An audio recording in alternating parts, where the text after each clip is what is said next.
Uite că venirăm și noi la Plus Auto Trade, am vorbit cu băieții, mi-a zis Lucică, bă, filmează ce vrei tu de aici, ce vrei tu, ce mașină vrei, uite, SF90, da, ăsta cred că e STO, da, e STO, după bară și după cum se simțea, era STO 812, super fast, Giorian X Copa, știi, care de XP la număr, uite RS3 modelul vechi, Aston Martin DBX, uite Lexus RX-ul nou, Maybach, GLS, M5, avem M5 pe canal, G-Class, mișto albastru ăsta, seamănă cu ăla, lui Șmi. Uite, Audi e-tron, asta e cheie de la Q8 e-tron, cu care am venit noi aici astăzi.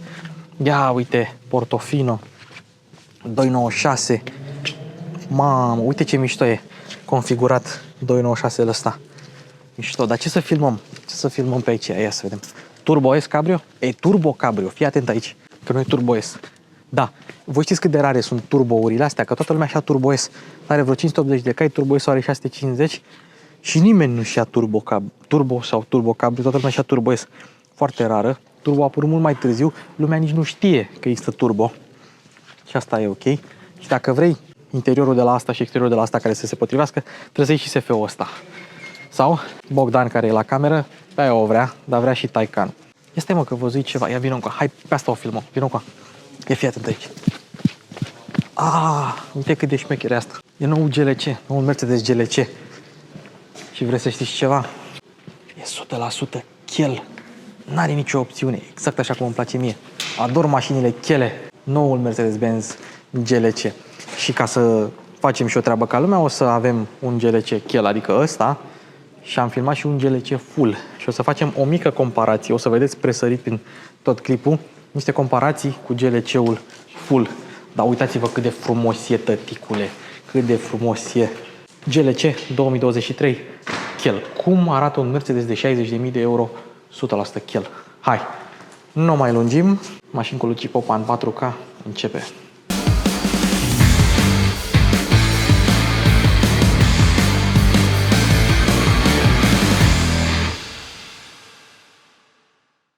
La început a fost G-ul, Gelandewagen, mașina de teren. Apoi a venit Meleu, frate Meleu.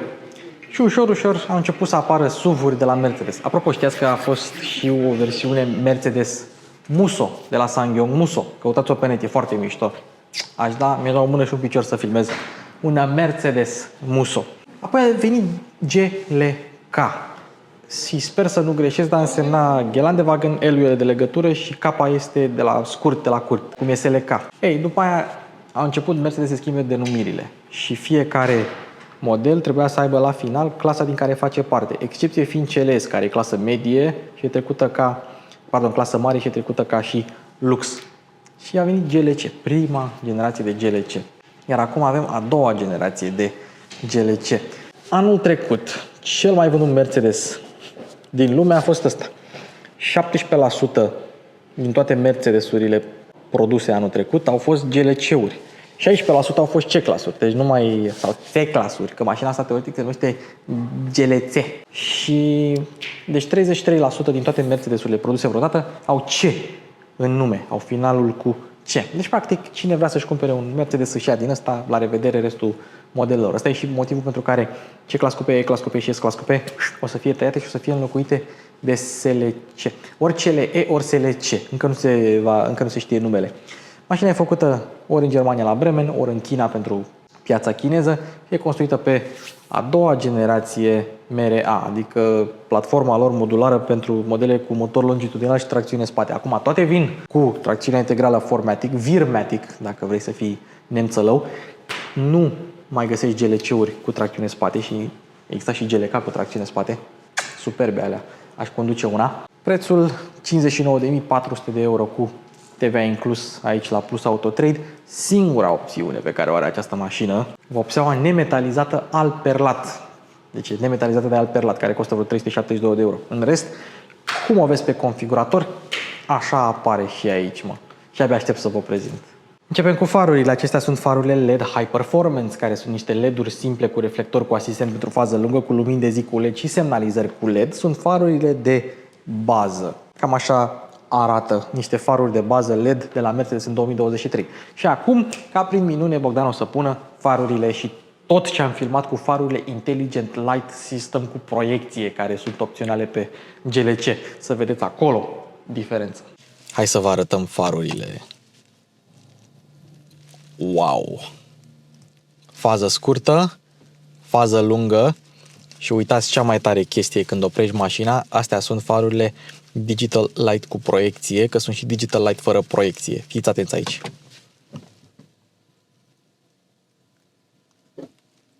Așa ceva n-ați mai văzut în viața voastră. Hai să vedem farurile de aproape. Pornim, au făcut dansul, fază scurtă, fază lungă și acum proiecția de pe asfalt. LED-uri și în oglindă. Mașina are și lumini de curtoazie, dar nu știu dacă la versiunea asta chiar ai sigla aia de Mercedes pe care o ai și la versiunea aia full. Deschizi ușa, evident că avem lumini de curtoazie cu Mercedes. Incredibil rezoluția, dacă o poți numi așa, a siglei. Este absolut fascinantă. Și acum hai stopurile. Stopurile sunt full LED, semnalizările sunt full LED și avem mii și mii și mii de steluțe Mercedes, scrie Mercedes-Benz aici. Și acum vom vedea cum arată luminile la versiunea full. Și cam așa sunt stopurile noaptea. Și astea arată demențial. Mai trebuie doar să focalizez eu bine. Dacă focalizez, după aceea se pierde din intensitate. Avem jocuri de lumini și pe spate. Ia fiți atenți aici. N-ați mai văzut așa ceva în viața voastră. Wow! Și dacă o încui, aștepți puțin.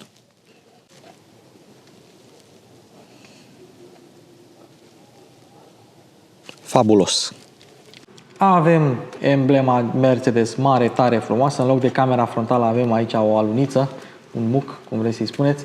Și aici avem grila standard. Deci pe GLC versiunea standard este Avantgarde. Înainte clasic, elegant, Avantgarde a ajuns versiunea cheală și după aceea doar AMG Line, pe care am avut-o noi la versiunea aia full, plus Night Package. Asta este versiunea standard, versiunea cu AMG. În loc de grila asta cu dungi negre are mici steluțe în grilă, dar toate au dunga asta aici, până când apare versiunea AMG care va avea grila panamericană. Deci ăsta este avantgardul pe care îl primești în standard. Senzor de parcare avem și cam așa, efectiv așa arată mașinuța. Mai multe, nici eu nu știu ce să vă zic. Deși n-am folosit ștergătoarele la cealaltă versiune, mă miră că nu avem diuze de spălare integrate în ștergătoare. Dar, na, fiecare brand cu politica sa. În standard, GLC-ul vine cu jante pe 18. Sunt două modele de jante care vin în standard fără cost suplimentar. Sunt unele care sunt mai urâte ca astea și sunt astea în două nuanțe care sunt alea mai frumoase. Anvelopele, fiți atenți aici. Continental Eco Contact 6Q, Eco Contact 6, veneau și pe alte modele Mercedes și pe modele Dacia. Q e noua generație și MO vine de la Mercedes Original. Sunt anvelope gândite special pentru mașinuța asta, pentru GLC. 2, 3, 5 pe 60 pe 18. Deci avem anvelope late și 60% din 2, 3, 5. Asta îi dă talonul ăsta înalt așa. Și 18. Și asta este indicele de viteză. Deci cam astea sunt jantele și anvelopele standard la GLC. Împărțim platforma cu C-Class sau cu C-clase. Apropo, voi știați că se zice C-Class în engleză, C-clase, C-L-A-S-S-E în germană și clasa C în română? Deci dacă vedeți scris diferit, gen C-clase cu C, da? Sau alte forme, sunt greșite. Deci e C liniuță clas cu C, E liniuță clase, K clase cu K și clasa C în română. Împărțind platforma mere aia cu tracțiune spate, la bază cu tracțiune spate, cu clasa C, au același tip de suspensii, adică 4-link pe față, multilink pe spate. Și pentru că GLC-ul este o mașină surprinzător de grea, chiar și în varianta asta, care e cea mai ușoară pe care o poți cumpăra, 1925 de kg la gol, primești discuri ventilate față-spate, nu perforate, atenție, ventilate față-spate. Și diferența între asta și cea mai grea, E400EU pe care o să-l vedeți la proba de condus, diferența este de 420 de kg. Cam atât cântăresc bateriile și sistemul hibrid în plus față de asta. Cheia este aceeași, indiferent de model. Asta este nedesfăcută, fiind o mașină virginare 0 km. Ai faci cheia cum desfaci prezervativ. Dar, hai să vedem. De pe Mercedes închizi, de pe asta deschizi și geamurile la versiunea standard nu sunt duble, dar au protecție. La versiunea 400e au și geamurile, avem și geamurile acelea duble pentru silențiozitate ceva mai mare. Și o să vedem și testul pe decibelmetru la proba de condus. Acum, altă chestie. Geamurile fumurii vin în standard, geamuri fumurii, privacy glass, așa se numește, vin în standard pe GLC, ele coboară de tot, însă dacă vrei poți să scoți geamurile fumurii, nu costă nimic în plus, 0 euro, dar ai opțiunea dacă vrei chestia asta. Eu așa aș lua-o, fără geamuri fumurii, pentru că nu-mi plac.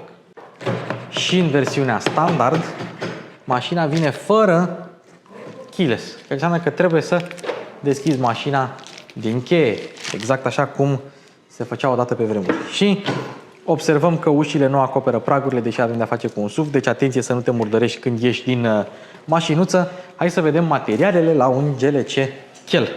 Taram, Nelu Ciocănelu. Moale? Moale. Tare. Tare. Am impresia că la GLC-ul celălalt era moale aici, la full. Apoi, buzunare capitonate și buton pentru portbagaj, pentru că portbagajul electric vine în standard. Însă, Bogdane, ia vină încoa. Ce avem noi aici? Pune camera aici. Ia uite. Șurubul expus. Ta-da! Poți să bagi mâna să prinzi, să vezi șurubul. În rest, geamuri electrice cu impuls, toate cele, oglinzi rabatabile electric și totul cu touch, un buton mare, însă unde apeși cam acolo se întâmplă comanda. Deci cam așa sunt materialele în față. Hai să vedem materialele în spate. Avem ceva interesant pe aici, mai avem praguri cu Mercedes-Benz. În spate, moale,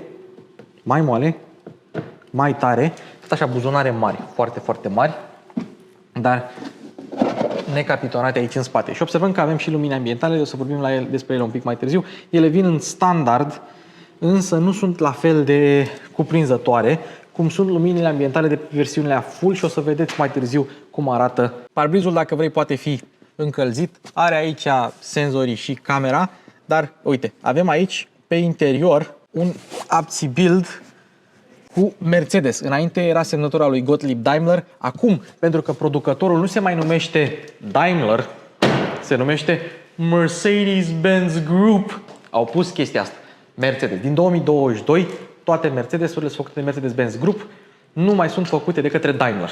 În spate avem așa, eleron ștergător, aici avem steluța de la Mercedes, camera de marșalier care iese de aici, o bandă neagră care la toate versiunile nu avem o bandă cromată, o bandă LED care să unească stopurile, da, gurile de evacuare false, indiferent că avem Avantgarde sau AMG Line și tobele, una pe fiecare parte, exact ca la versiunea full plug-in hybrid 400. Uite o chestie interesantă și să sperăm că o mai prindem încă o dată pe cameră.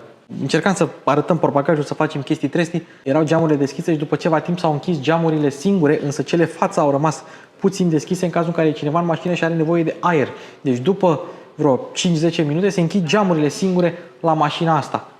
Nu știam chestia asta. Mercedes, the best or nothing. Surprize, surprize! Portbagajul este electric în standard la Mercedes-Benz GLC, pentru că nimeni nu mai vrea să mai deschidă manual un Haion. Acum, la versiunea full, da, aveam două butoane aici. Una cu stop și una cu... una cu deschidere și una cu fără stop. Cred că era cu încuiere, nu? Era cu încuiere, dar nu era cu stop. Interesant, la versiunea asta cheală nu ai butonul ăla de încuiere. Știți de ce? Pentru că nu ai keyless, că aia face parte din pachetul keyless. Foarte tare, deci e alt buton. Alt lucru care îmi place la mașina asta este că vezi că e portbagajul deschis și are o lumină roșie acolo, pe lângă lumina asta care îți arată, îți face viața mai ușoară, să ai un pic de lumină când intri în portbagaj. Asta e la toate. Acum, O să vedeți și portbagajul de la plug-in hybrid. Ăsta e portbagajul de la standard cu copertină, 600 de litri, plasă aici, cârlige acolo și acolo, nu știu cum să-i zic, o bandă care să ține diverse obiecte. 600 de litri, margine de încărcare plană, ceea ce e un lucru bun, și o podea falsă, da? În care poți să spui alte lucruri, dintre care, opțional, o roată de rezervă. În ceea ce privește roțile, poți să-ți iei anvelope all season, sport pe mașina asta dacă nu vrei EcoContact 6Q și o roată de rezervă. Așa vine mașina cu kit de pană. Și mai avem și banchetă care se rabatează de la buton. Ce interesant este că mașina mai vine și cu asta, adică o vestă reflectorizantă Mercedes-Benz care arată ca o minge de tenis scoasă din fund. Și acum, da, apeși o dată pe buton, se deschide, o dată butonul se închide și ăsta are o săgeată în jos, ceea ce înseamnă că butonul ăsta nu face altceva decât să închidă haionul. Hai să vedem. Vreau să arăt portbagajul și la versiunea asta plug-in hybrid. Portbagaj electric. Opa! Ce repede s-a deschis. Au evoluat foarte mult sistemele astea. Bun, 600 la versiunea albă, 470 la versiunea asta. Ai humpul ăsta aici unde sunt bateriile și bateriile destul de măricele. 31 kWh brut, 23 net la versiunea asta, cu încărcare DC, curent continuu, opțională, până la 60 de kW, care costă 600 de euro. Și merită opțiunea aia, mașina asta are această opțiune. Fiți atenți aici. Ăsta e tot ce ai, sub podea, atât. Nu poți să ai mai mult. Da, deci 470 de litri, plasă aici, punct de prindere pentru ceva acolo, cârlige, o copertină, evident, și, ia fiți atenți aici, opa, pe scaunul ăla am ceva, de-aia n-a căzut. Deci, bancheta rabatabilă, cam acesta este. Am văzut că se închide, pardon, că se deschide din cazacioc, evident că se închide și de la buton, se închide și de aici. Vreau să văd dacă se închide din cazacioc. Și hai să vă mai arăt un lucru, că de asta am vrut să văd. Eu am filmat mașina asta înainte să o filmăm pe albă, nu știm dacă are portbagaj electric. Fiți atenți aici. Ați văzut în viața voastră un haion mai rapid decât ăsta? Eu n-am văzut. Și a și claxonat când s-a închis, că ai opțiunea la Mercedes să faci chestia asta. Acum, pentru tine, urmăritorule, care zici că nu-ți place chestia asta cu săgeata, aici ai două săgeți, o dată încui, o dată descui, aici ai o singură săgeată, ceea ce înseamnă că acest buton nu va face decât să închidă. Ceea ce înseamnă că maneta asta nu face decât să deschidă. Deci acesta este portbagajul noului GLC. Cum era melodia aia de la Genius? GSM, în mașină și în tren. Și versiunea full pe care am avut-o noi mai avea și o priză de 12 V aici în portbagaj. Aia nu avea. Asta nu are, pardon. Dar o are pe asta aici. Singura priză de 12 V din noul GLC Chel. Fostul meu coleg Tudor Bratu, care are noul GLC, și-a pus o cameră de bord și a zis că n-are priză de 12 V în față și a conectat camera de bord cu un cablu până la priza de 12 V din spate. GLC-ul are priză de 12 V aici, la pasageri. Evident că Mercedes-Benz nu renunță la diesel, asta e benzină, dar poți să ai și versiuni diesel și plug-in hybrid diesel, da? Adică să-ți cumperi plug-in hybrid diesel în 2023 e ceva foarte, foarte rar. Acum, benzină, 10% concentrație de etanol, presiunile aici, rescue card dacă rămâi cu mașina în pană, ce să faci și, ia să vedem, o încuiem. Și poți să-l pui bușonul chiar dacă mașina este încuiată. Pe versiunile mai bine dotate poți avea și suspensie sport, poți avea și amortizoare adaptive, poți avea chiar și direcție pe puntea spate, așa cum o să vedeți la proba de condus, care virează roțile spate cu până la 2,5 grade, astfel încât la viteze mici să-ți micșoreze ampatamentul, să micșoreze ampatamentul între ghilimele, să pară că micșorează ampatamentul și să fie mașina mai manevrabilă, și la viteze mari în aceeași direcție, astfel încât mașina să stea mai bine pe trasă și să faci schimbările de bandă mult mai eficient, zic ei. Dacă vrei să rabateți bancheta, destul de grea. Și ai aici un loc pentru centură, da? Uite aici, frumos, așa, un decupaj să înjunghi mașina cu centura. Și altă banchetă, și aia e destul de grea, dar trebuie să o ridicăm de pe partea altă. Mașina vine și cu airbag la genunchi și mașina te anunță că are airbag la genunchi. Însă ce e interesant, apropo de genunchi, este că Șoferul este îmbrăcat în niște pantofi destul de eleganți, cu toc, dar se vede că nu are ciorapi și nu are pantaloni. Deci e îmbrăcat ori în chiloți, ori în pantaloni scurți. Da? Șoferul de Mercedes merge în pantofi eleganți și în chiloți. După ce deschizi capota, înainte să ajungi la motor, uite și admisia, observăm că avem aici, da, uite, amortizoare, avem antifonare și aici avem un grilaj pentru borna de plus a bateriei de 12 volți, că asta e mild hybrid și are și baterie de 48 de volți. Borna de plus este acolo, borna de minus este aici și bateria este în spate, e sub mochetă. Nu cred că vei ajunge prea des la ea, dar na, e bine de știut. Și dacă vrei să bagi lichidul de parbriz, este aici, că oricum rezervorul se află în aripă, la fel ca multe alte mașini. Însă măcar nu e ca la EQ-uri, unde capota nu poate fi deschisă și ți iese de aici un recipient în care verși. Practic, dacă vrei să cureți frunzele la EQ-uri, trebuie să te duci în service, pentru că Mercedes-Benz nu te lasă să deschizi capota la EQ-uri. Dar pe canal există un clip în care eu deschid capota la EQS, să vă arăt ce e acolo. Uitați-vă că e mișto! Singura versiune sub 200 de cai pe care o mai poți cumpăra pe GLC este 220 dieselul și momentan nu mai poți să-ți iei GLC cu 6 cilindri, doar 4 cilindri în linie. 200 benzină, e asta, 220 diesel, mai sunt 300 diesel, mai avem 300E, 400E, plug-in hybrid-uri, alea sunt. Noi avem aici versiunea de bază și practic toate versiunile pe benzină au motorul ăsta, noul M254, 4 cilindri linie, injecție directă, turbină twin scroll segmentată care canalizează aerul în două părți, așa, una către 2 cilindri, o parte către 2 cilindri, o parte către ceilalți 2 cilindri și mai are și un compresor electric pe 48 de volți care mai alimentează mașina cu niște aer la turații joase, astfel încât s-au închis geamurile. Ai filmat? Ai prins? N-ai prins. Dar s-a auzit, nu? Sper că s-a auzit. În sfârșit.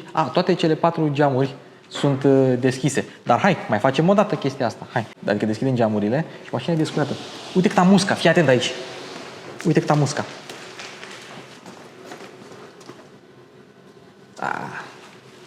Mișto, trebuie să o prindem. Bun, continuăm.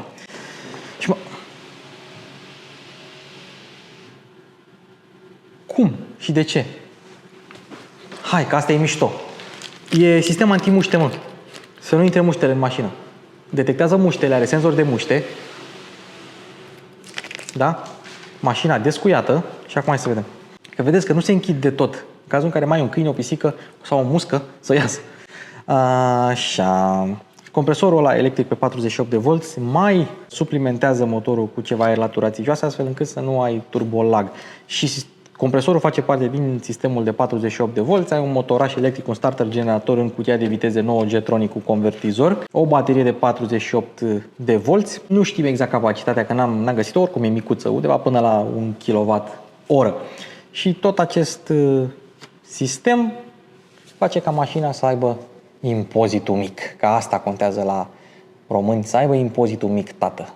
Și practic avem din motorul termic, avem 204 cai putere, adică 150 de kW, că așa sunt la nemți. La nemți e pe bază de kW și 320 Nm între 2000 și 4000 de rotații pe minut, o plajă destul de largă, puterea maximă e pe la 6100. Apoi avem motorașul, starter generatorul, care mai adaugă și el 200 de cai putere și 200 Nm, dar puterea nu se cumulează aritmetic, pentru că niciodată când motorul va fi în sarcină maximă, la putere maximă la 6100, nu o să vină starter generator și să zică stai, mai am și eu 23 de cai. Nu.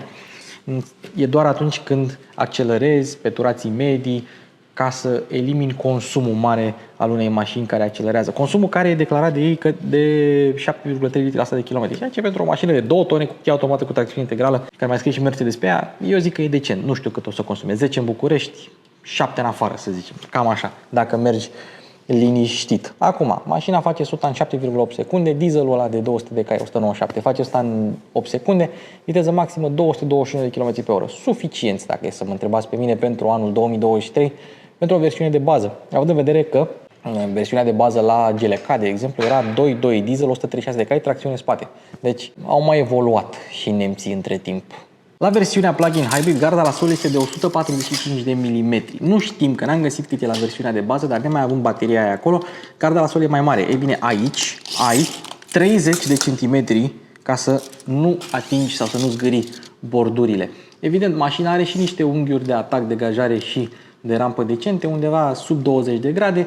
Nu e un off-roader. Vrei off-roader, îți iei jack la statii, dar asta pentru un SUV de familie, eu zic că e mai mult decât decent. Nu o să se ducă nimeni, da, în off-road cu ea. Poate pe la munte, printr-o zăpadă, printr-un nămol, mocirlă, dar în zonele aglomerate cu borduri imense, ai 30 de cm, adică poți să parchezi și să nu zgâri bara la 30 de cm. Dacă vă întrebați ce este asta, am fost la toaletă și n-am mai avut hârtie igienică. Știți ce avem eu și cu GLC-ul în comun? Suntem amândoi la fel de înalți, 1,64 m, fără barele astea longitudinale de pe plafon. Deci 1,64 m, 4,7 m lungime, deci se încadrează la clasa medie, nu mare, pentru SUV-uri și am impresia că e cu puțin mai scurt decât C-clasul, nu cu mult, puțin mai scurt. 1,89 m lățime, aproape 2,9 m ampatament, ceea ce e un ampatament destul de mare și e și destul de aerodinamic. Are 0,29 coeficient aerodinamic, ceea ce o face bună pentru această clasă. Mercedes insistă foarte, foarte mult acum pe aerodinamică. EQE, EQS, EQS SUV, EQS SUV și așa mai departe, toate au niște coeficienți de aerodinamicitate foarte buni. Deci au rezistență redusă la înaintare, ceea ce înseamnă că pe autostradă ar trebui să fie 1 silențioasă, 2 economică. Mai depinde și de rapoartele din cutie, dar având 9 trepte, Mercedes de obicei le ține pe alea 7, 8, 9 destul de lunguiețe. Și mai e un detaliu interesant, nici diametrul de bracaj nu e rău, 11,8 metri la 2,9 metri ampatament, însă dacă ții versiunea cu roți direcționale spate, scade la 11 metri, ceea ce o face penalty. Că tu ești fotbalist, zi, penalty e la 11 metri, penalty, gata, o face penalty. Dacă știți, la Mercedes, când ai scaune electrice, da, aici butonul pentru scaune încălzite și aici ai comenzile pentru scaune. Și o să vedeți la versiunea full că avem scaunele electrice și o să avem toate funcțiile, etc. Însă aici nu mai sunt butoanele, sunt aici. De ce sunt aici dacă Mercedes le pune pe ușă? Ei bine, asta pentru că scaunele confort care vin în standard pe Mercedes sunt manuale, dar poți regla doar suportul pentru genunchi și spătarul electric. Evident și suportul lombar. Și acestea sunt întâmplător singurele scaune care nu sunt din piele. Sunt parțial din piele cu acest material textil cu niște dungulețe, niște striații care îi oferă niște aderență. Ele, ca și confort, sunt decente. Adică nu sunt extraordinare, dar sunt decente. Poți să faci drumuri lungi, n-aș avea nicio problemă cu ele. Tetiera, dacă vrei să o reglezi, are un buton pe aici, aici, și o reglezi așa, peste tot. La versiunea full pe care o să o vedeți imediat, pe înălțime se reglează automat electric. Dar bine, poți să reglezi și tu după aia dacă vrei, dar e interesant că poți să faci chestia asta. Și acum, volanul. Volanul este ăsta standard, cu o grămadă de butonașe pe ele. Volanul în stil Batman, eu așa îi zic, că zici că sunt aripile de la Batman.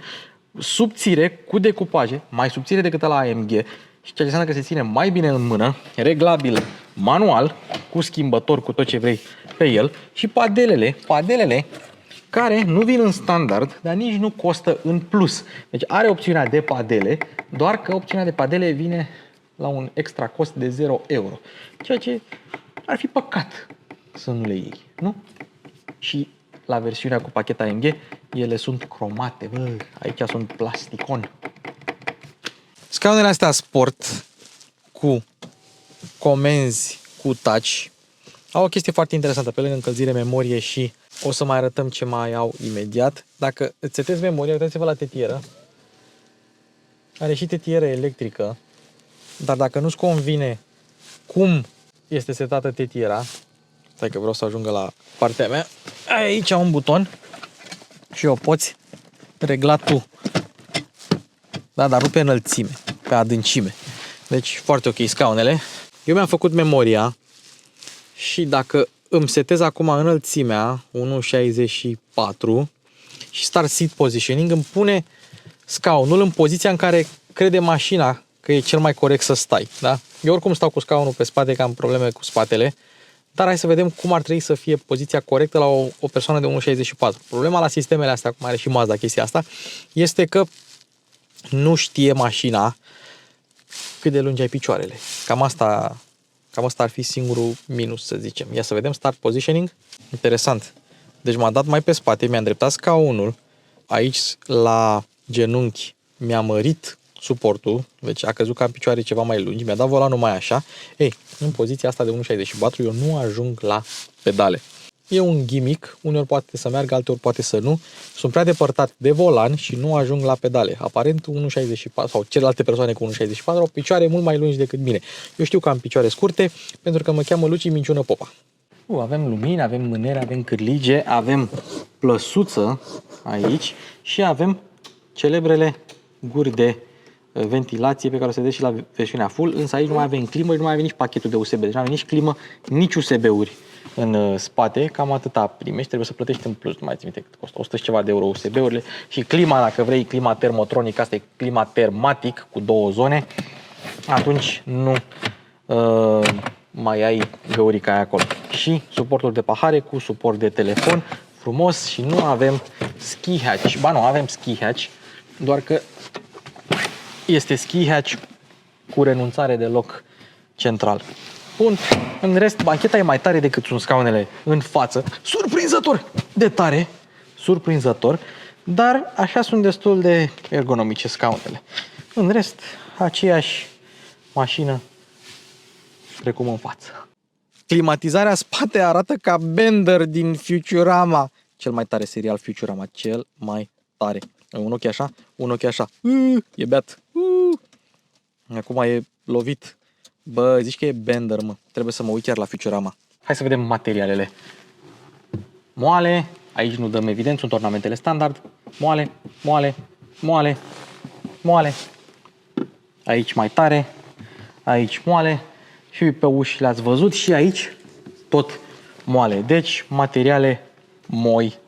Și era păcat să nu fie materiale moi. Însă uitați-vă aici câta consola piano black avem. Există opțiuni de alte ornamente și dacă vrei să nu se zgârie asta, îi pui o folie și la ecran și la consola centrală, care vine cu USB-C, wireless charger. Ia fiți aici. Wireless charger și avem steluțele de la Mercedes pe padul ăsta cauciucat așa de Mercedes-Benz, făcut de Continental. Deci numai materialul ăsta de cauciuc e făcut de Continental, pentru că Continental face și cauciucuri, dar face și cauciucuri. USB-C pentru conectivitatea Apple CarPlay Android Auto care vine standard. Avem suporturi de pahare care ies cumva, am uitat cum, push, așa, vezi că și scrie.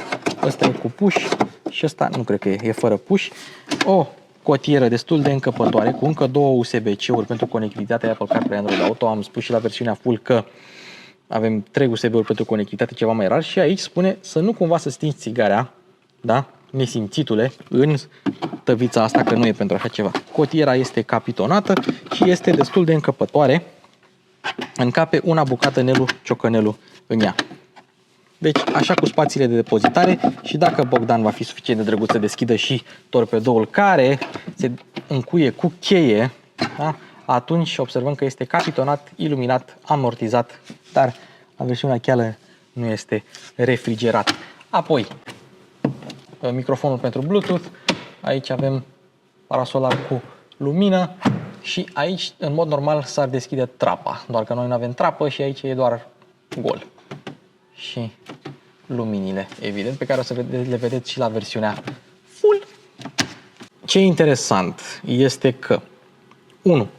La versiunea plug-in hybrid nu mai avem buton de auto start stop, pentru că e plug-in hybrid și nu are nevoie de auto start stop, se oprește oricum motorul, indiferent ce ar fi la semafor. Aici avem așa, același tablou de bord și aceeași navigație, același sistem MBUX pe toate versiunile, vine în standard. Nu există GLC, chel fără, sau poate există pe anumite piețe mai sărace decât ale noastre, dar în România cea mai cheală versiune vine cu asta, da? Cu MBUX-ul mare de 11,9 inch. Pe C-Class mai e o versiune de 9 inch mai mică, da? Aici vine cu asta.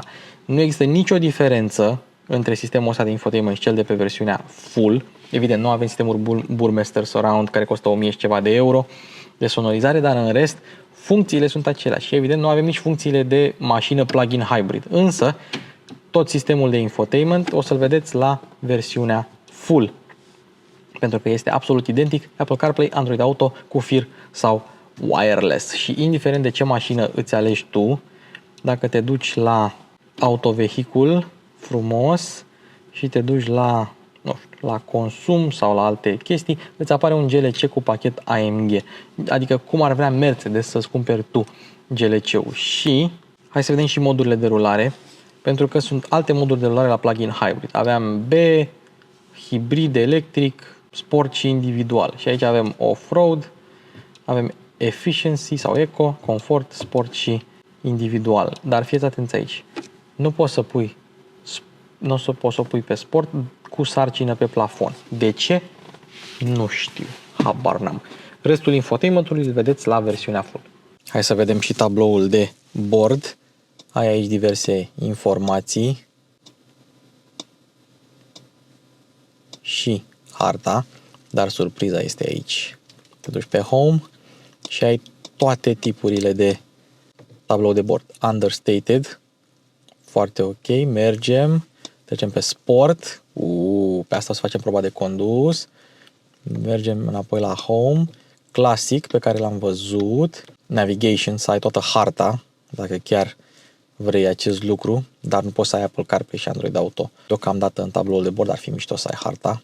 Sistemele de asistență, dacă vrei să vezi, oricum, grafica e tare, răspunde bine, tabloul de bord off-road și o chestie interesantă, tabloul de service cu presiunea în anvelope, temperatura apei, nivelul uleiului, când trebuie să faci serviciul, foarte, foarte tare. Deci, bravo Mercedes, la ora actuală ăsta este cel mai tare sistem de tablou de bord. Sistemul de infotainment pe noapte, pentru că se vede mult mai bine decât se vede ziua. Momentan încă n-am filmat GLC-ul alb, nu știm dacă ăsta are ceva în plus, o să vedem la momentul respectiv. Și acum avem aici scurtăturile, swipe pentru muzică, mute, aici să oprești display off sau system off, dacă îi dai system off se oprește tot, dar dacă îi dai display off, la fel, cam aceeași chestie, nu știu care ar fi. Da, la display încă mai ai muzică, la sistem nu mai ai muzică. Ok, aici ai sistemul de amprentă, dar trebuie să activezi aplicația Mercedes-Me și îți ține minte climatizarea, poziția scaunului, melodia, cam tot ce vrei și poate să țină minte 7 persoane, însă nu avem Mercedes-Me. Avariile, evident, și uitați-vă cum se aprind avariile. Butoanele sau scurtături pentru setările mașinii, în astea o să intrăm un pic mai târziu, tot cu favorite, cu o grămadă de chestii, dar revenim cu astea un pic mai târziu. Aici avem funcțiile de încărcare, pentru că e varianta plug-in hybrid, cum poți să o încarci la DC, quick charge și alte asemenea, rută dacă vrei să cauți benzinării, nu doar stații de încărcare, pentru că mașina este jumate electrică, jumate termică, cum s-ar spune. Apoi, sistemul de camere. Hai să-l arătăm acum, dacă toți suntem aici. Ia uite, nu putem să avem mod auto pentru că este noapte. Nu, putem să-l avem. Uite de cum e camera. Da. Pe modul auto îl lași tu așa, dar dacă vrei să umbli, deci ai zoom in, zoom out și diverse unghiuri, da? Unghiul aici, unghiul aici. Practic umbli tu pe unde vrei. Rezoluție bună, grafică bună. E un model 3D a unui GLC cu pachet AMG. Sunt curios dacă la cel fără pachet AMG o să mai vedem chestia asta. Camera spate, camera față, alte unghiuri pentru camera față, alte unghiuri pentru camera spate. Deci ai niște camere demențiale. Apoi mergem la meniul de climatizare. Da, scaunele, rândul al doilea, climatizarea atunci când intri. Meniul de climatizare asta micul mereu rămâne aici, indiferent de ce ai pe ecranul ăsta mare de 11,9 inch MBUX de ultimă generație. Ai aici diferite setări, navigația o ai tot timpul, Mercedes chiar te încurajează să folosești navigația mașinii. Aici ai setările pe care le-am văzut ceva mai devreme și modurile de rulare. Avem off-road, hold battery, electric, hibrid și sport, în care pornește motorul indiferent și îți încarcă bateria, și individual dacă vrei. Și o să vedem că de acum suntem pe electric și motorul rămâne pornit, dar o să se stingă după un anumit timp când crede ea de cuviință. Ok, acum să intrăm un pic în detalii. Avem aici head-up display dacă vrei să-l dezactivezi, o să-l și arătăm. SP Car Wash Mode. În Car Wash Mode asta e foarte tare, deci îți prepară mașina pentru a intra în... Uite, deschidem trapa, de exemplu, și acum hai să vedem. Îți închide oglinzile, îți închide trapa, îți închide geamurile, senzorul de parcare se oprește, senzorul de ploaie se oprește și ștergătorul spate se oprește. Și acum switch off. Și nu pliază oglinzile acum, dar sunt curios de ce. Nu! Deci îmi zice mie să fac asta. Am înțeles. Gata, oprește ea senzorii, dar trapa trebuie să o închid eu. Uite, închid eu trapa și pliez eu oglinzile. Gata. Și acum merge 100% modul car wash. Foarte tare. Există posibilitatea să vrei tu să lași oglinzile depliate atunci când o speli. Există și varianta asta și observăm că mașina mai are și niște lumini destul de puternice în oglindă, pe care nu le vezi tot timpul. Nu sunt luminile de curtazie, sunt altele, dar asta e o poveste pentru o altă zi. Toate setările, dacă vrei să te duci la setări, și ai 1000 de setări. Pentru condus, pentru collision avoidance, pentru sistemele de asistență, traffic light view-ul ăla pe care vi l-am arătat, camerele, open camera cover, aici deschizi camera astfel încât să poți să o speli. Ok. Parcare, tot felul de setări. Setări pentru vehicul, da? Confort, easy entry access, roof roller sunblind, adică parasolarul de la trapă, open close și alte chestii. Dynamic select, adică pe ce mod vrei să pornească, cum să selectezi individual, hibridul, cum vrei să fie setat, standard sau bazat pe ruta pe care mergi. Interesant asta, e să-l trecem pe standard. Nu vreau pe ruta pe care mergi. Setările pentru lumini, da, dynamic low beam, adică fază scurtă dinamică, tot felul de alte... Și asta este pentru volan pe stânga și volan pe dreapta. Și acum se schimbă farurile pentru volan pe stânga și volan pe dreapta. Foarte tare. Ok, la astea poți, la halogen și la xenon nu e chiar așa. Apoi setări normale, setări audio, poți să intri în egalizator din mai multe locuri, avem sistemul de sonorizare Purmaster care se aude demențial și este foarte recomandabil. Te duci aici frumos, te duci la setări, te duci la egalizator, vezi egalizatorul, profilul de sunet, sound focus, balance și fader, tot felul de setări mișto. Te duci aici și apeși pe mașină și ai câteva scurtături pe navigație, dacă vrei să folosești navigația mașinii și nu vrei Apple CarPlay. Dacă te duci încă o dată pe Home, ai aplicații, browser, Mercedes-Benz și așa mai departe, setări, confort le-am arătat cu lumini ambientale și scaune, telefon, radio, media, setările hibride le-am arătat mai devreme, Apple CarPlay încheiem cu el și aici ai toate setările pentru off-road. Poziția pe GPS, astea sunt câte 19-20, sunt câți sateliți ai deasupra ta care te văd. Pentru a seta o poziție corectă pe GPS ai nevoie de minimum 3 sateliți. Noi avem 19.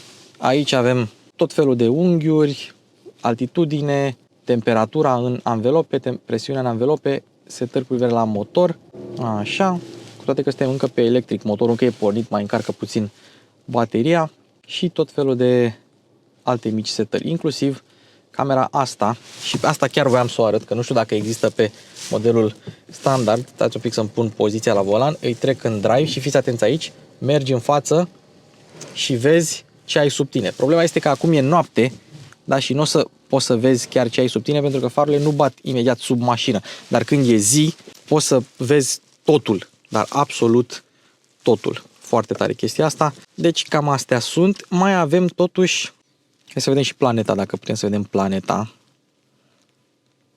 Răspunde foarte bine. Navigația mașinii. Uite luna și poziția ei. Curios dacă chiar este poziția exact reală. Știi? Și aici suntem noi. Hai să vedem dacă merge cu Hey Mercedes. How can I help? Please open all windows. Îmi zice că n-are Wi-Fi, n-are net.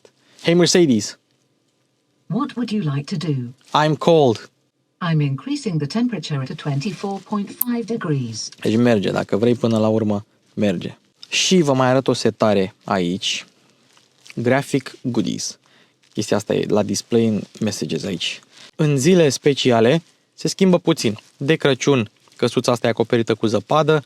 De Halloween, prin mesaje, dovlecei, de Paște îți apare un iepuraș cu niște ouă, e foarte mișto. Și în funcție de sărbători, sunt curios ce îți apare de Dragobete sau de Valentine's Day. Chiar sunt curios. Deci dacă aveți Mercedes cu MBUX, activați asta și mergeți în fiecare zi cu mașina să vedeți ce easter eggs la propriu și la figurat vă pregătește, că tot se apropie Paștele Mercedes. Noi suntem acum pe 10 aprilie, deci nu are ce să ne arate. Și încheiem, evident. Apropo, nu ai de unde să schimbi melodia decât dacă te duci aici în clasic, te duci în clasic frumos și ai melodia frumos aici și poți să dai stânga, dreapta și schimbi melodia. Asta o dată. 2. Dacă vrei să mai schimbi melodia, o schimbi de aici frumos. Da, Entertainment Volume și te duci aici și ai setările normale. Dar schimbi melodia de aici, dar nu ai buton fizic de schimbare de melodie cum aveai la primul MBUX, dar nu contează. Hai să încheiem frumos cu Apple CarPlay și Android Auto, care este un Apple CarPlay și Android Auto mare, aproape pe tot ecranul. Cred că ai vreo 8-9 inch, vreo 9 inch lejer de Apple CarPlay și Android Auto și mie în cap absolut toate aplicațiile, nu mai am altă pagină decât widgeturile și cu toate aplicațiile pe care le am eu pe Apple CarPlay și Android Auto. Grafica e bună, rezoluția e bună, unghiul ecranului este bun. Mercedes a îmbunătățit foarte, foarte mult MBUX-ul față de cum era sistemul ăsta atunci când a apărut. Probabil are niște procesoare ceva mai bune, deci răspunde bine. Deci Apple CarPlay, Android Auto de toate și cu fir și wireless. Mereu prefer cu fir. Odată n-ai lag la sunet dacă vrei să te uiți la video când e mașina parcată. Nu se supraîncinge telefonul, îl și încarcă și dacă, nu știu, ieși din mașină și vrei să asculti ceva la telefon, mașina încă e conectată la Apple CarPlay, trebuie să deconectezi, să ieși din Apple CarPlay, o întreagă nebunie, mai bine cu cablu! Aici nu mai trebuie să vă mai văd eu, pentru că vedetele, doamnelor și domnilor, sunt luminile ambientale. Și avem așa, opțiuni de culori. Poate să fie monocrom și să selectezi tu culoarea, ceea ce e ok dacă vrei o singură culoare. Chiar se văd demențial. Wow, uite cum e movul ăsta. Sau te duci pe multicolor și selectezi două culori. Hai să, uite pe asta de exemplu, care e deja selectată.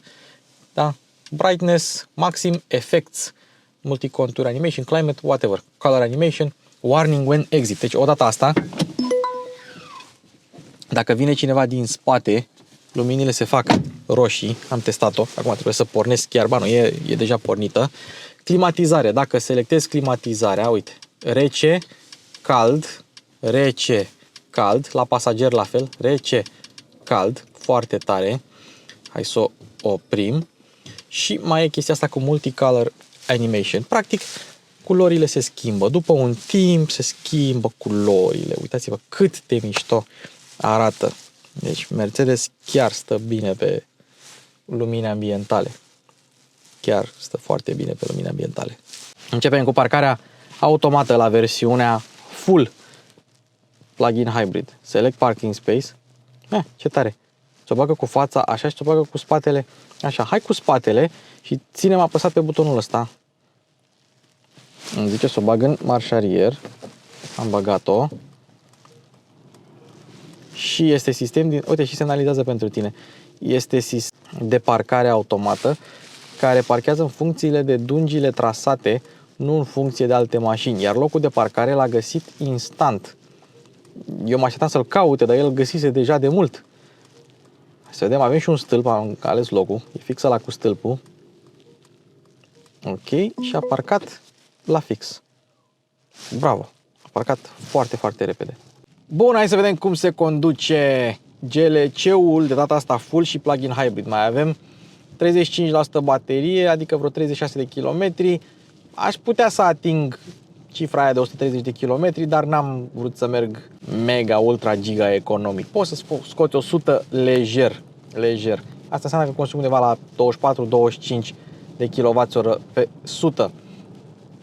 Poziția la volan e bună, scaunele sunt bune, sunt moi, te țin, au multiple reglaje la versiunea asta, electrice, memorie, încălzite, cam tot ce vrei. Ce mi se pare totuși, volanul un pic cam gros, spadelele sunt apropiate, asta e de bine, volanul un pic cam gros, vizibilitatea în general bună, oglinzile laterale sunt un pic mici, asta centrală este mare, lumină îți vine și prin trapă și în spate, la mai toate SUV-urile mai noi, acum ai chestia asta. Dar vizibilitatea în general este bună, oricum ai o multitudine de camere, nu trebuie să-ți faci griji din punctul ăsta de vedere. Și hai să vedem. Noi suntem acum în modul electric. Poți să prinzi 140. Pe traseul meu de test, cu decibelmetru mi-a scos 60,3 decibeli, o valoare bună pentru clasa asta pe acolo. Și Lexusul NX a scos tot pe acolo. Mașina e destul de silențioasă din punctul ăsta de vedere.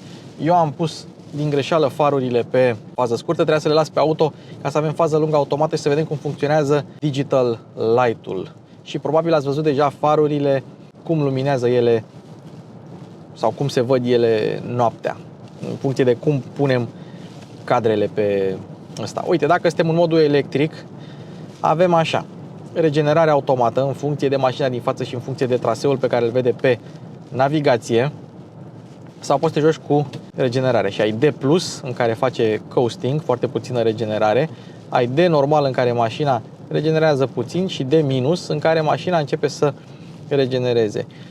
Ce spun cei de la Mercedes este că mașina lucrează bine cu frânarea hidraulică a mașinii, astfel încât tranziția să fie destul de ok, cu toate că mai simți o trecere între regenerare și frâna hidraulică, însă atunci când frânezi mai tare, reduce oarecum, depinde de caz, depinde de modul cum mergi, depinde de caz, reduce un pic presiunea frânei normale, chiar dacă tu ai pedala apăsată destul de tare, pentru a favoriza regenerarea. Și mergi normal, e ok, face coasting, de minus, regenerăm, poate să regenereze până la 100 de kW. Aia e puterea. Depinde de, uite, și spune aici că poate să regenereze până la 100 de kW. Dar 136 de cai putere și 440 Nm, că tu pe ăștia îi simți când accelerezi. Și uite, mașina chiar se duce. Nu sunt de aici, de acolo. Destul de silențioasă melodie, destul de silențios sunetul de schimbare de treaptă. Și ia uite cum s-a aprins orizontul în fața noastră. Digital Light-urile astea răspund mult mai bine și au mai mulți pixeli decât fostele multi-beam LED și chiar luminează bine. Când ai faza lungă, ea este atât de puternică, se îmbină cu faza scurtă, astfel încât se pare că în jurul fasciculelor combinate ar fi penumbră, dar nu e, efectiv e lumină, doar că e mai micuță. Și ea se adaptează și în sus, și în jos, și stânga, și în dreapta, și ai și cornering. Hai să vedem cum merge mașina pe viraje. Pentru asta trebuie să o punem pe sport. Mergem pe sport. Pornește și a pornit în final motorul pe benzină. Putem să schimbăm treptele pe manual. Hai să vedem. 381 de cai putere. Uhu! Ce se duce! Motorul se aude destul de ok. Ai un pic de sunet în boxe. Mașina fuge. Tată, fuge. Dar uite ce bine luminează Digital Light-urile astea. E chiar ok.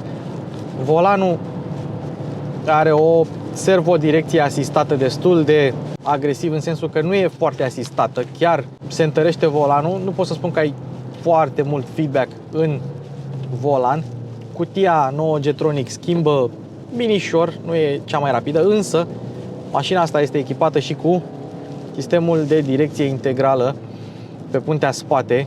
Bine, integrală cu direcție pe spate, 2,5 grade virează atât în sensul opus cât și în același sens și mașina chiar pare agilă. Cu toate astea, ai un pic de ruliu, că mașina este setată moale, suspensia este setată pentru confort la versiunea asta și da, nu e Porsche Macan la dinamică, dar e mult mai agilă decât te-ai aștepta.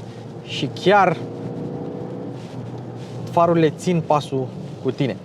Dacă ai și modul sport în head-up display, poți să vezi ce tare.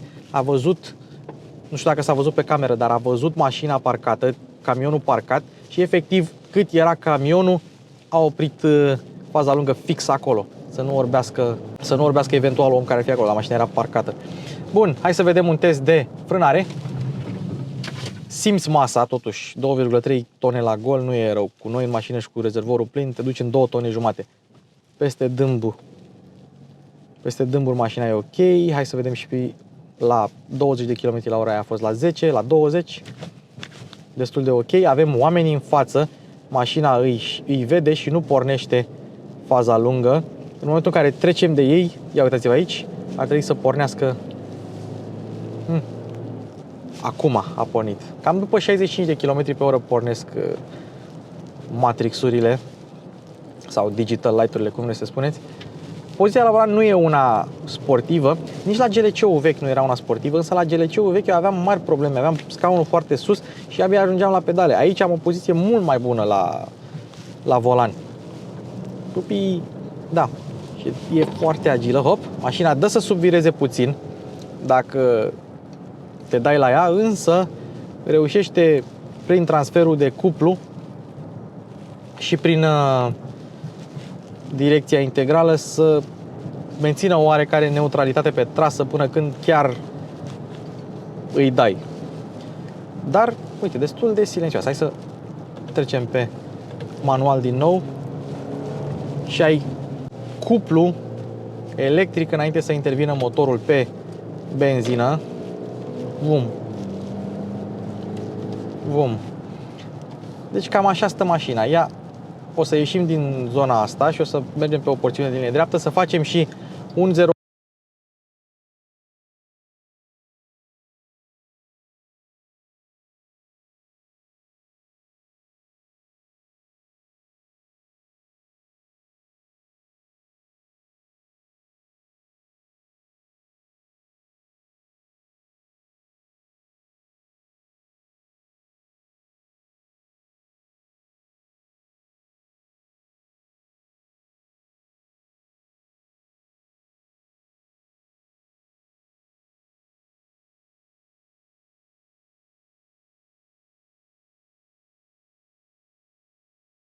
Tu, dacă te duci la individual și dai să setezi, vei observa că nu avem setări pentru suspensie. Mașina asta nu are suspensiile adaptive, poți să selectezi doar motor, direcție și ESP pe confort. Dar hai să rămânem aici, trecem iar pe sport și hai să facem o plecare de pe loc. Cutia este în drive, nu poți să pui cutia pe sport, rămâne în drive și hai să vedem.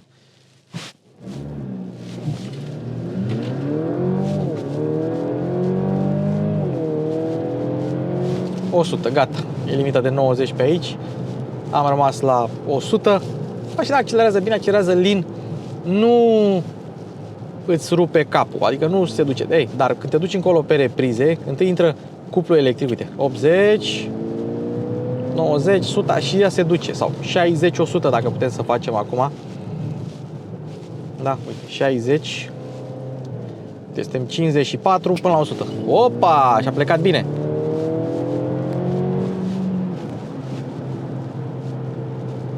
Merge. Turbina răspunde bine, dar întâi ai cuplul ăla electric, îl simți ca și când ar fi cuplu electric. E foarte, foarte ok. Și sună și bine, chiar dacă ai un pic de sunet băgat în boxe. Și sper că se văd farurile cât de mișto funcționează. Deci Mercedes s-a întrecut pe sine cu farurile astea, cu Digital Light. Acum și BMW încearcă să-i ajungă din urmă cu noile Matrix LED-uri. Dar o să vedem. Și nu le numesc, cei de la BMW nu le numesc Matrix LED, le numesc Adaptive LED. Dar tot Matrix LED ca și astea sunt. Acum hai să mergem la modurile de rulare, mergem pe modul hibrid. Și mașina, într-adevăr, are motorul pornit. Ce e interesant la modul hibrid de la Mercedes este că nu prioritizează golirea bateriei. Efectiv merge în modul hibrid până când se golește bateria, dar nu merge exclusiv pe electric. Dacă iei piciorul de pe accelerație, motorul se oprește, ai coasting sau ai regenerare în funcție de mod, pornește și când accelerezi, pornește, nu rămâne doar pe electric. Și ai putere, dacă vrei să-i dai, are suficiente resurse. Cu toate astea se simte masa asta de 2 tone și ceva. N-ai cum să o maschezi, dar se mișcă bine. Și mergem iarăși la modurile de rulare și trecem în modul braking. Pardon, hold battery. Cam asta este. Aici mașina merge în modul hibrid, dar fără să mai golească bateria. Adică merge în modul hibrid cu energia electrică pe care o produce. Și în cazul de față tot avem suficientă putere și sincer nu prea se simte diferența. Evident, dacă ai nevoie de putere maximă va consuma din baterie. Așa e la orice plug-in hybrid, dar dacă mergi în mod normal, e bine, atunci, uite, deci efectiv era un dreptunghi în care a acoperit toată mașina. Doamne, sper că s-a văzut. Sper că se vede pe cameră. Da, deci va consuma curent. Da, dacă mergi liniștit, mașina va folosi energia electrică pe care o produce singură. Exact ca un hibrid normal. Și folosește acolo o mică porțiune de baterie. Și la viteze ceva mai măricele, mașina e destul de silențioasă. Are un pic de zgomot de vânt și zgomot la rulare destul de puțin. Și mașina, fiind în regenerare pe auto, a văzut curba și a încetinit singură. Deci dacă nu vrei să facă asta și vrei tu să controlezi viteza de intrare într-un viraj, o dai pe D+ și merge. Merge singură. Da, uite, dacă vrei să faci o frânare de urgență, să facem o frânare de urgență cu mașina, să vedem dacă frânează bine.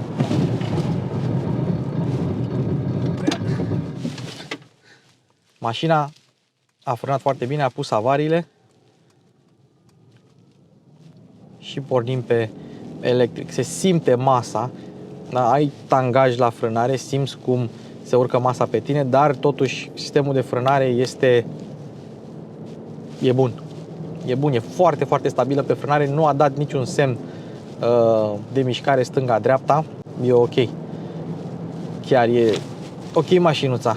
Nu pot să spun că îți crește pulsul atunci când mergi cu ea modul sport, dar nu e nici rea. Nu e deloc rea. Te poți folosi de ea, ok, ai 252 de cai putere din motorul termic, 136 din electric, împreună 381, nu se adună aritmetic, pierde vreo 7 cai, și un cuplu maxim de 650 Nm, 400 de la benzină, 440 de la electric, nu se adună aritmetic, ai 650, deci ai resurse suficiente de putere. Gândiți-vă că acum, nu știu, 15 ani, îți cumpărai un S-Class care avea 388 de cai putere și avea cât cuplu avea? Vreo 500 Nm, pe acolo, 550 și ceva, însă se numea S500, nu se numea S400. Dar acum, printr-un 2.0 benzină plug-in hybrid, ajungem la aceleași resurse. Chiar sunt curios acum, după ce am mers atâta, evident, am mers foarte mult pe modul electric, dar de când am plecat, 2,6 litri la 100 de kilometri. Avem și curent în baterie. Bateria nu s-a mai golit de când am dat menținere și nu s-a mai golit nici de când am dat-o pe sport și a pornit camera singură. Dacă ești în oraș, îți arată Traffic Light View. Traffic Light View, adică îți arată în față astfel încât tu să vezi semafoarele chiar dacă plafonul sau stâlpii îți obstrucționează vizibilitatea. Și parbrizul la mașina asta e destul de scund. Așa că Mercedes se folosește de camerele și de unghiurile pe care le are, astfel încât să-ți oferă vizibilitate cam oriunde. Da? Și îți salvează și poziția. Dacă vrei să parchezi sau să te ducă undeva, îți salvează și poziția pe GPS ca să poți să o parchezi. Dai camera auto și se vede cât de mișto. Deci camerele sunt foarte bune, având în vedere cât de întuneric e aici, se vede mult mai luminat pe camere. Plus senzorii de parcare în jurul tău, poți să dai și zoom, e ceva. Pe sistem de camere, Mercedes stă foarte bine acum. Îți arată senzorii de parcare și în head-up display. Atunci când te apropii de o mașină, ia să vedem. Ia să vedem. Ia, avem cornering? Da, avem cornering. Cornering static, mergem în față la Gabi. El e tovarășul nostru, nu vă speriați. Uite, și mi-a apărut acum pe head-up display, în cazul în care nu se vede pe cameră, o să pun eu acolo.